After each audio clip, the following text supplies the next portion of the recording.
आर्यवर्धन के साथ हो गया है बहुत बड़ा हादसा। आर्यवर्धन का जानी दुश्मन जेल से वापस आ गया है और उसने आर्यवर्धन के साथ बहुत बड़ा कांड कर दिया है। आपको बता दें कि सीरियल तुमसे तुम तक में अब धमाकेदार ट्विस्ट आ गया है।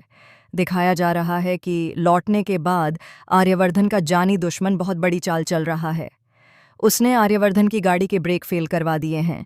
जहां अनु को एहसास होता है कि कुछ बुरा होने वाला है, वहीं दूसरी तरफ झेंडे के हाथ से आर्यवर्धन की एक तस्वीर गिरकर टूट जाती है। झेंडे को लगता है कि कुछ बहुत गलत होने वाला है। अब कहानी में ट्विस्ट ये है कि आर्यवर्धन की जिंदगी में जिस गुंडे की वापसी हुई है, वह और कोई नहीं बल्कि आर्यवर्धन की पहली पत्नी का भाई है। उसका मानना है कि उसकी बहन को जानबूझकर आर्यवर्धन ने मार दिया था, इसलिए वह अब बदला लेने आया है। आर्यवर्धन की जान खतरे में है। उसका एक्सीडेंट होने वाला है और एक्सीडेंट के बाद अनु उससे मिलने जाएगी। जब अनु को पता चलेगा कि आर्यवर्धन का एक्सीडेंट हो गया है, तो वह कहेगी, मुझे एहसास हो गया था कि आपके साथ कुछ बुरा हुआ है। जब मैं पूजा कर रही थी, तब मेरी चुनरी में पूजा के दिए से आग लग गई थी।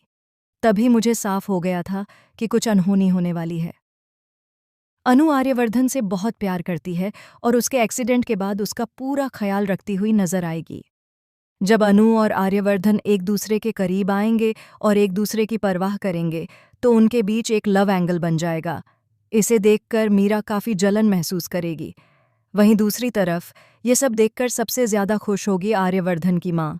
वह अनु को अपने घर की बहू बनाने के बारे में भी सोचेंगी।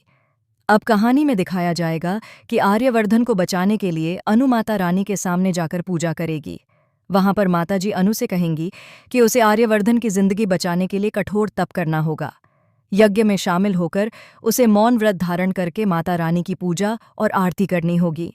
आर्यवर्धन की जिंदगी बचाने के लिए अनु हर तरह के पूजा पाठ, जप तप और नियम करने के लिए तैयार हो जाएगी। यह देखकर आर्यवर्धन की माँ बहुत खुश होंगी। माता रानी के आशीर्वाद से आर्यवर्धन ठीक भी हो जाएगा। अब कहानी में डबल मोड आने वाले हैं। एक तरफ आर्यवर्धन और अनु की जिंदगी एक दूसरे में घुलने वाली है और दोनों करीब आने वाले हैं। वहीं दूसरी तरफ दुश्मन भी आग लगाने के लिए वापस आ गया है। आखिर अनु किस तरह आर्यवर्धन को दुश्मन से बचाएगी और अपने प्यार का इजहार करेगी, यह देखना बेहद दिलचस्प होगा।